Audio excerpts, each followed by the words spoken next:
그치, 나갔지. 그래 이사 간다는 것만 얘기하고 관리실에서 문제가 없는데 그 관리실 그러더라니까. 그 때문에 나중에 집행도 중에 와가지고 우리한테 막 음식물이 다 썩었어.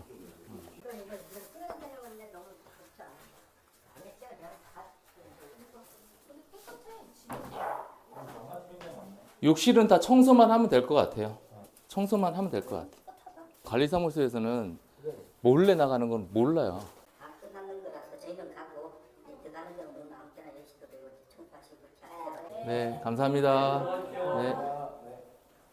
댓글을 보다 보면 경매에 대해서 부정적으로 생각하시는 분들이 있는데요. 특히 점유자를 명도하는 영상에는 더 부정적인 댓글을 볼 수 있습니다. 저렇게 강제 집행되기까지 충분히 서로에게 시간이 있었거든요. 연락이 안 되니까 찾아가고 그리고 계문까지 하게 된 거죠. 만약에 그냥 두게 되면 낙찰자는 새로운 파산자가 되는 거죠. 낙찰자라고 수억, 수십억을 쌓아두고 있는 사람들이 아니죠. 낙찰자는 가장 높은 금액을 써서 받은 사람이죠. 저 물건이 경매로 안 넘어갔으면 돈을 빌려준 채권자들은 회수할 수 있는 방법이 없는 거죠. 어렵게 낙찰을 받고 연락을 잘 주고받다가 점유자가 갑자기 연락을 차단해서 대화를 하려고 찾아갔는데 주거 침입으로 신고당하고 경찰서까지 간다면 어떨까요? 앞서 보신 영상이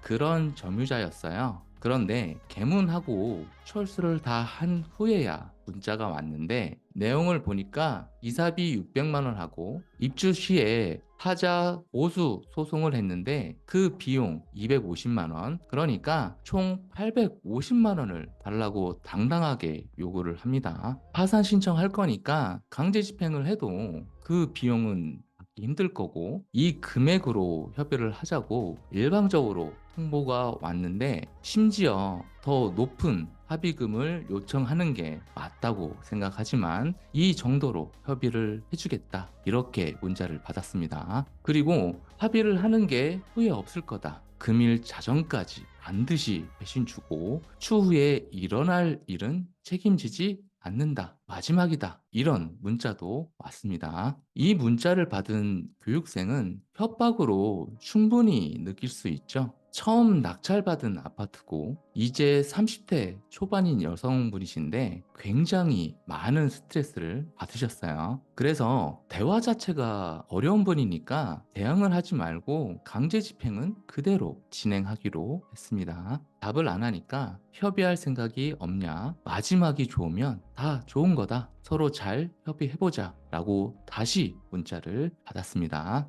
여러분, 경매할 때 가장 걱정되는 것 중에 하나가 명도죠. 강제 집행을 하면 왠지 큰 돈이 나갈 것 같고 굉장히 오래 걸릴 것 같다라고 생각할 수 있는데 이 아파트는 강제 집행 비용 약 280만 원이 안 되는 금액으로 잘 마무리했습니다. 오늘 이 영상 보시고 내가 협의를 하려고 노력을 계속 하는데 이렇게 막무가내로 나오는 점유자가 있으면 강제 집행으로 스트레스 받지 말고 원활하게 명도하셨으면 좋겠습니다. 물론 대화로 잘 협의하는 게 가장 좋은 방법이겠죠. 모든 점유자분들이 이렇지 않고 대화가 잘 되시는 분들이 훨씬 더 많습니다. 하지만 낙찰자 입장에서는 누구를 만날지 모르니까요.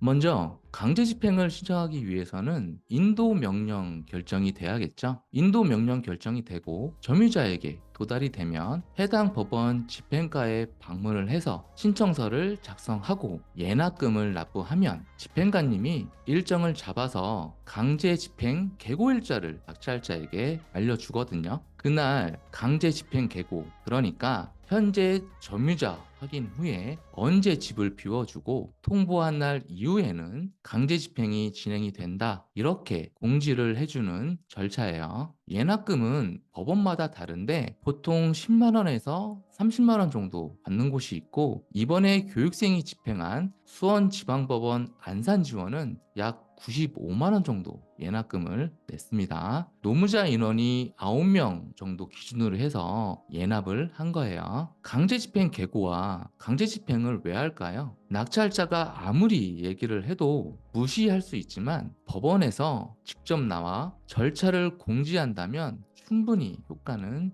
있거든요. 물론 강제 집행을 취소하면 계고 나간 하루 출장비 제외하고 다시 돌려주니까 안 할 이유가 없죠. 보통 하루 출장비는 10만 원 내외예요. 강제 집행 비용은 당연히 평수와 안에 집기류가 얼마나 있느냐에 따라 다르기 때문에 비용이 더 나올 수도 있는 점은 참고하셔야 돼요. 교육생이 낙찰받은 아파트 강제 집행 비용 세부 사항을 보면 노무비는 95만 원 미리 예납을 했죠. 개문 비용 그러니까 열쇠 사장님이 오셔서 문을 따죠. 그게 1회당 14만 원 했는데 점유 이전 금지 가처분도 그 전에 했거든요. 그때 한 번 그리고 강제 집행 당일에 한 번 총 2번 해서 28만 원이 나왔고 컨테이너 보관비 3개월분 60만 원 컨테이너 싣고 갈 5톤 차량 운송비가 50만 원, 그리고 사다리차 25만 원, 기타 비용 15만 원 정도 해서 약 280만 원도 안 되는 금액으로 명도가 잘 끝났습니다.